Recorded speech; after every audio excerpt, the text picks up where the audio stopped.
what's up, visionaries? What's good? What's good? It's your girl Tanya and my wonderful husband. Lamar. And we hope everybody's doing well as usual. Welcome to another episode of Visions of Love and Relationships. And we got a juicy topic, but I don't want to just hop right on in. Let's talk about something that happened to us this week. We released our book. Yes, we released our book on Amazon. It's actually right here. 7 key steps to go from conflicts to connections in your relationship. Available on Amazon. All right, but okay, guys. As you know, Lamar and I have been talking about mental health awareness for this whole month, because Mental Health Awareness Month is actually next month. So we got ahead of the game, and knowing that in our community of blacks that it's not discussed enough, we said we're gonna bring some awareness. So here we are. It's people, like I said, it's just not mental health is just not about, like, you don't got to be like crazy to be dealing with issues. You just have it talking to nobody. You just got little things in your head, or maybe emotions bottled up, and you just need to maybe just express and just get it out, so you can give it a chance to release whatever the negative emotions that you might be feeling. And a lot of that came from childhood trauma. Yeah, well, childhood things, childhood mental illness, passed down from us, generational, and it just, like I said, it does show up in some people as trauma, not necessarily mental health problems, but just trauma that they be just neglected to, that they just didn't get take care of when they was younger, when we was younger. And we bring it in adulthood. Yeah, which brings us to our topic of discussion for today. We want to discuss how childhood trauma could have you feeling neglected in your relationship, and we also have 10 love languages that'll help. Yeah. Okay, so first and foremost, childhood trauma can profoundly impact our lives, and it shapes different things in our lives, like our thoughts, our emotions, behaviors. Yeah, in a very major way, you know what I'm saying? Where a lot of times we don't even realize it until we get inside relationships, and when we wonder why we can't function, and it seems very challenging, and we can't even really like form and maintain healthy relationships. Yeah. As adults. And in our relationships, and we wonder why we yelling at our significant other or our partner, or doing some things that we're like, why am I acting like this? Yeah. Okay, but childhood trauma, it can take many forms, like physical abuse, emotional abuse, sexual abuse, neglect, and one of the big ones is domestic violence. Yeah, I know a lot of people that probably experienced maybe their mom or something getting abused growing up, or maybe they was sexually assaulted, or maybe they was just physically abused and neglected, and just so much stuff that they just didn't get dealt with. Yeah. Causing a lot of trauma. So, dog, if you feeling, like we didn't get a chance to express, let's say we did get to see our mothers being hit, or domestic violence was in our home growing up.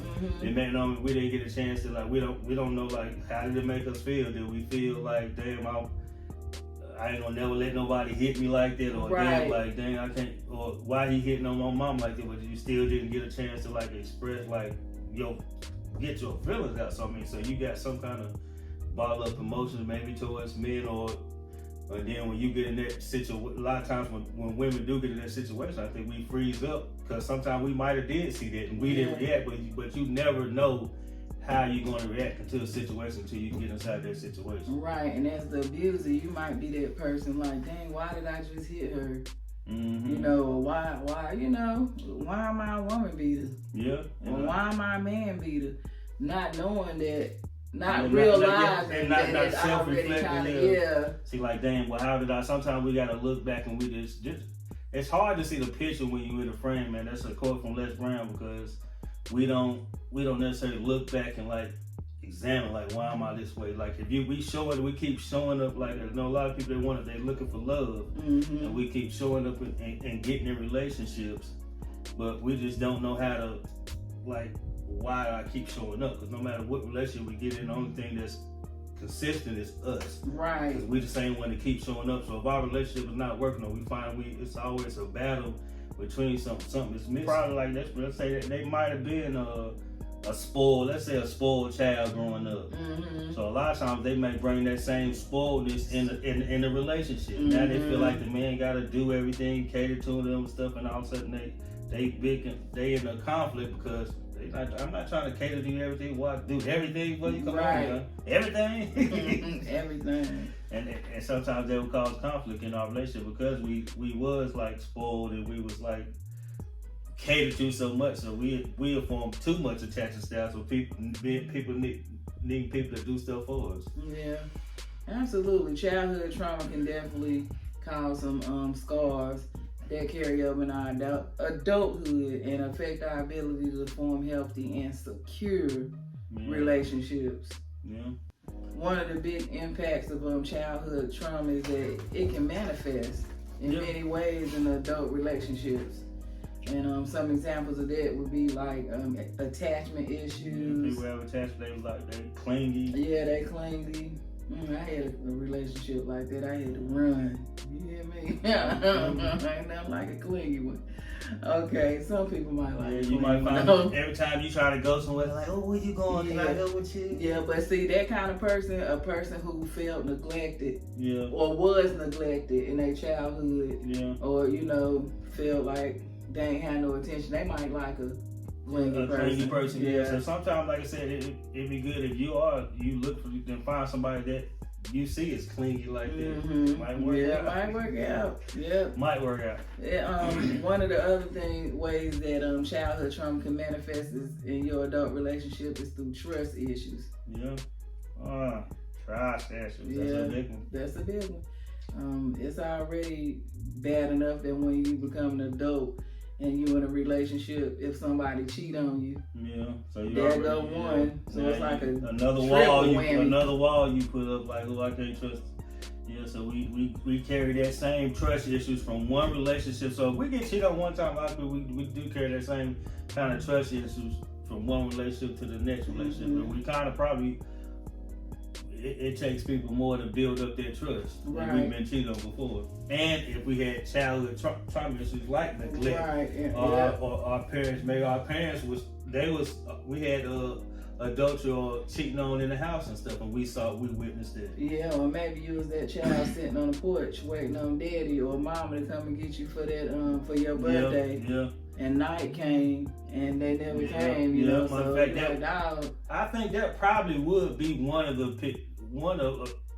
trust issues that people probably would pick up, like with the parents and stuff. When parents, like they say, or somebody they tell you they're gonna do something and they didn't do it, or people with like divorced parents or something like that.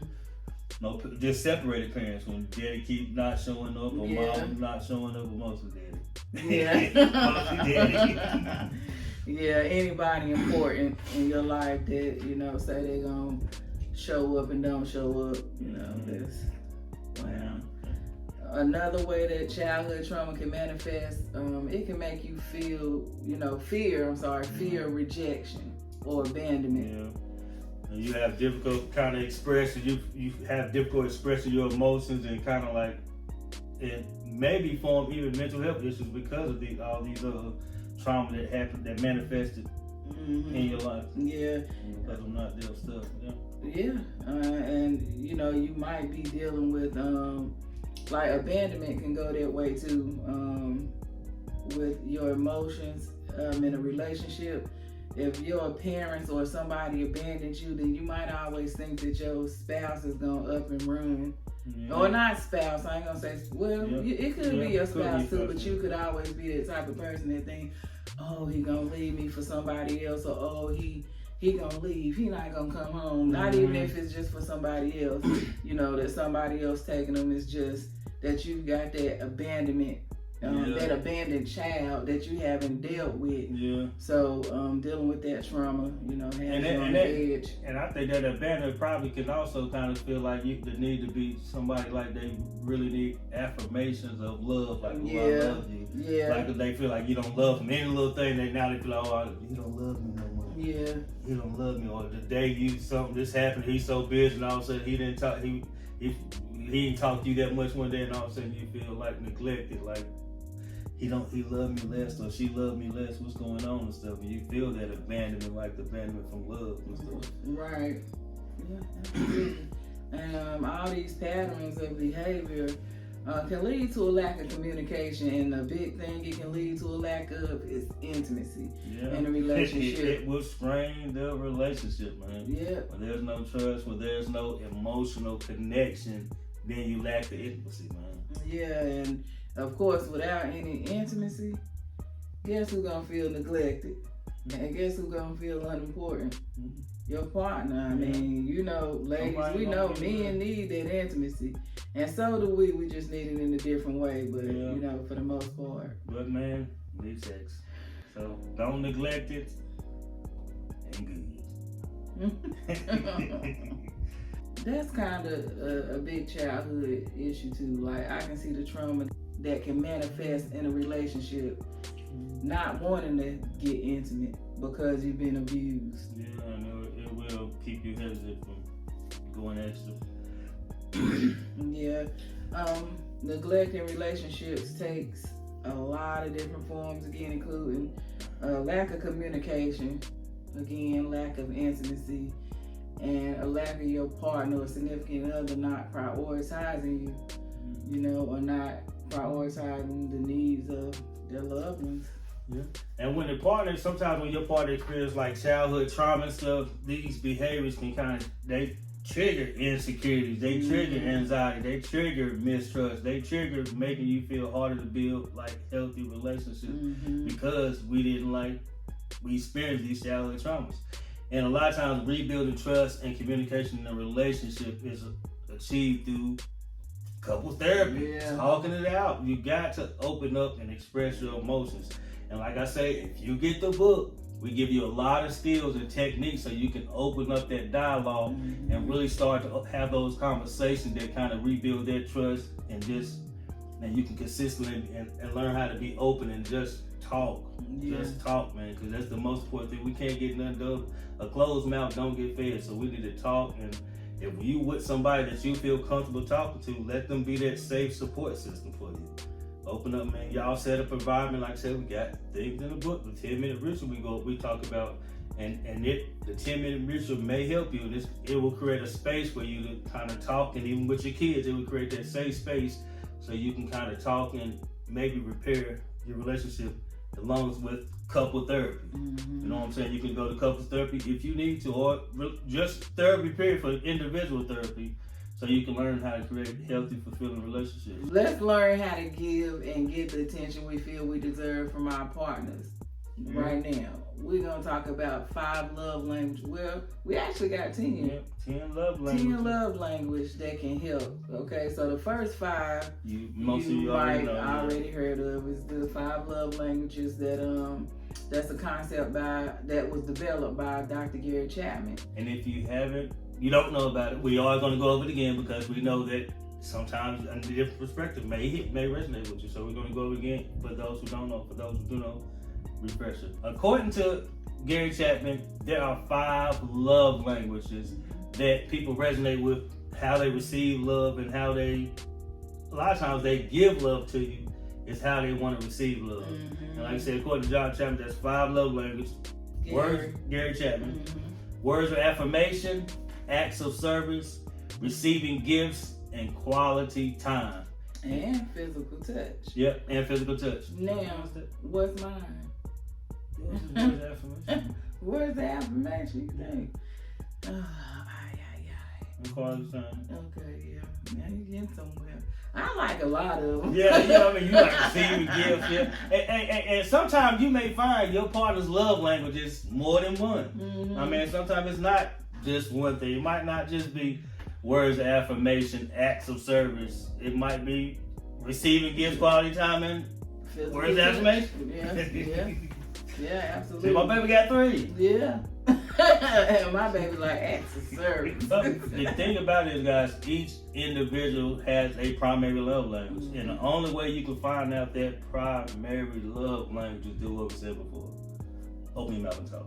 You gotta ask. You gotta ask, man. Communication. Yeah, keep the open communication there. Like I said, closed mouth will not get fed. Yeah. Or will not get their love language met. If you don't tell your partner, express how you feel, let your partner know how to love you. Like the song music say, teach me how to love. Yeah. Show me. Yeah. Yeah. So love languages can play a significant role in the attention that, you know, you receive, like my baby said, that you receive from your relationship, because they determine how your partner expresses their love and their affection towards you as well. Mm-hmm. Okay, so again, if your partner is giving you gifts, then maybe his or her love language is gifts. Yeah. Yeah. And if your primary love language is words of affirmation, you may feel most loved when you get appreciating your partner expresses their affection through words. Mm-hmm. Might be compliments, might be verbal affirmations, I love you, or just baby you look good today, hey sexy lady, or something like that. Mm-hmm. On the other hand, a partner whose primary love language would be acts of service. Like mine, like yours. Yeah. I mean, like my babies.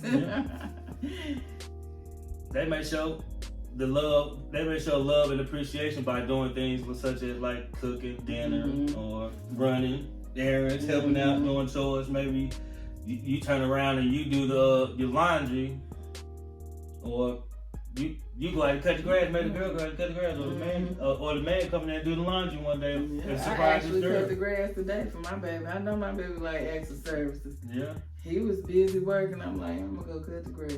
Yeah, cut the grass. Should have seen me out there. Okay, but if your primary love language is quality time, mm-hmm. you may feel that you're most loved and appreciated when your partner spends some time with you and engage in activities that both of y'all like, okay? And this way, you know, your love language can affect the attention you receive and you give in your relationship. Yeah. And these, like I said, these love languages, the more that we can kind of interact and do this throughout the day, the more we can fill up the love tank. As you say, like I said, Gary Chapman also says, like I said, it takes healthy, successful relationships have 5 interactions to every negative interaction. So every 5 positive interactions, every one negative interaction they have, or argument or misunderstanding or something, then they're going to have 5 positive interactions during that day to replace that negative day. And all of a sudden they having these just setting the foundation for healthy days in a relationship, and that's going to set the foundation for healthy weeks in a relationship. Okay.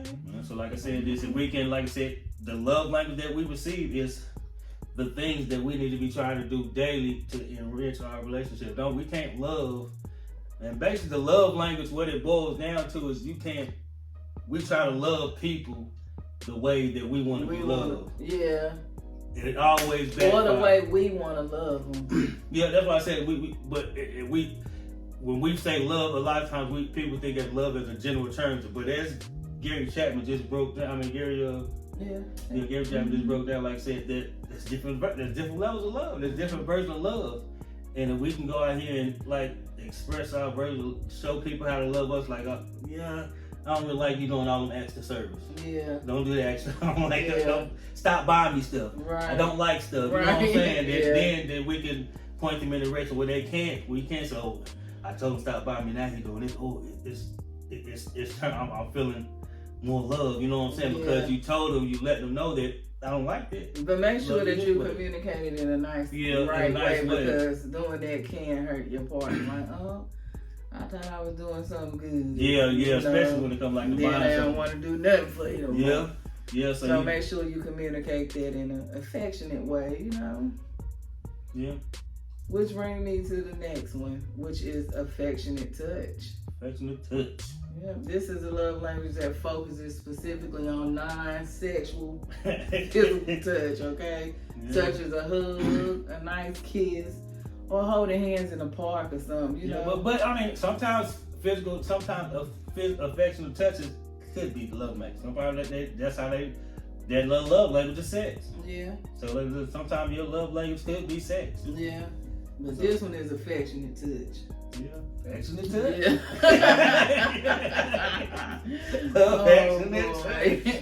For some people, just receiving some affectionate touch is like critical for them to feel love and a connection. Yeah, so never miss throughout the day. It's good to touch your partner, man. Especially love, man. You got to touch on your partner at least one time. Do kids. You should do more than kids. You better stop. Do more than kids, but it's good to touch your partner, even if they don't. But some people might not be that touchy, but if they are somebody touching, you got to touch and kiss. Yeah, and do it in a good way. Don't be going around just slapping the butt just all hard. Yeah, I know I heard somebody really complaining about that. Like, I hate when he do that. Yeah, if that's something that he like, he must like physical touch like that. But he was slapping it hard, and he thought he was doing something. And she like, nah.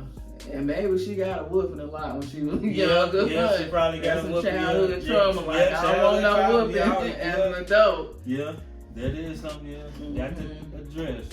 Okay, another one that's not, this one's not included in the 5 love languages. No, this is number 6. This is number 6, which is emotional support. Yeah. Some people need your emotional support. So, affectionate touch, though, that's not in there neither. Yeah, affectionate touch. Affectionate touch. Yeah, words of affirmation, acts of service, affectionate. Yeah, no, physical touch. Yeah. Okay. Well, emotional support. We all know how emotional support make us feel in any way. Getting emotional support. But this love language involves providing emotional support and comfort to your partner during a difficult time, right? I actually was. Go ahead. No, go ahead. Well, I was actually reading the photo, like so in the Facebook group, and somebody put in there talking about they got their teeth pulled, and their boyfriend or husband or something was like he wasn't supporting me when they got their teeth pulled. Oh wow. She forgot the emotional neglect by she was down, I guess, longer than expected. And she was like, he just didn't care. He just didn't.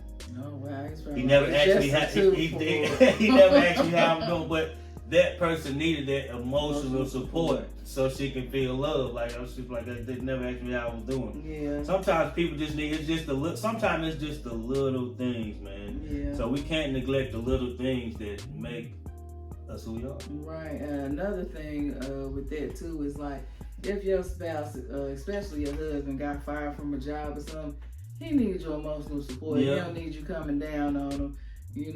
Fired. Yeah. Give him some emotional support so he can get his spirits back up and get back out there on the field. If that's what you want, All right, so emotional support can involve actively listening to a person, offering words of encouragement, as we just said, or simply just being there for them when they need you. Yeah. Okay, another one is another love language is some people need shared activities. They need you to do activities with them that they enjoy. Like it might be going to the movies, might be going. They might like to sit at home and snuggle up and watch movies. The shared activity should be something that both of you guys want. Yeah, I mean, this could be something you both enjoy, or this could be one thing that you guys, the one person loving, you just doing it because they like the activity, and they like, baby, come with me. Maybe it's yoga class, baby. You might not go, like, baby, I'm going to yoga class. I don't like yoga. Yeah. But my baby said we need to exercise. I'm gonna go with my baby to yoga. Yeah. You know what I'm saying? That's kind of a shared activity. Like I said, watching TV together, maybe taking a cooking class, hiking. It'd be nice if both of you enjoy it, but if you don't, then that's still like some people that resonate them when you do like activity with them, like cooking, like let's go to the class, right? Yeah. Let's go take a dance, dance class. I guess so. The next one, humor. Humor me. Yeah. For some people, laughter is good. Like me, I'm a laugher. I love to laugh, and humor is critical to me feeling loved, and people who like humor, it's critical for them feeling loved and connected to their partner.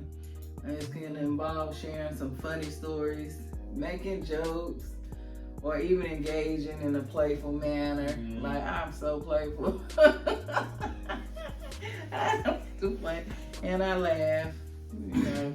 Yeah. This type of person, like I said, they like laughter and fun. Fun, laughter and humor makes them feel loved. Ain't that like a good old joke? Yeah. And so the eighth love language is creative expression. Some people like your creative side. They like creative things. They like, and this makes somebody feel love when you like maybe write them a poem, maybe write them a song. Yeah, or draw me. or maybe you're an artist and maybe draw them. They like you taking drawing them a little sketch of them or something. Yeah, things like that really show that you put in some time and effort on, on your partner. Like when you write a poem, you done sat there and put in some time. Yeah. If you draw some artwork, that's time put. Yeah, and it showed that they feel loved and they feel appreciated. If maybe you, like I said, you're a creative person and you express your love, and they want love that way. Yeah, absolutely. So if you and your partner have different love languages, you might feel neglected or unappreciated if they don't express their affection in ways that resonate with you. So it's essential for you to communicate your love language with your partner and work together to find ways to express your love and appreciation in a way that feels meaningful for both of you. To both of you. Yep. Understanding and embracing each other's love language can help strengthen your emotional bond. It can help kind of bring that childhood trauma put it up under the back burner where it don't affect our relationships, and it can provide us with that emotional connection in our relationship and help us foster a deeper sense of intimacy and understanding that I know that we all want and need. Yeah.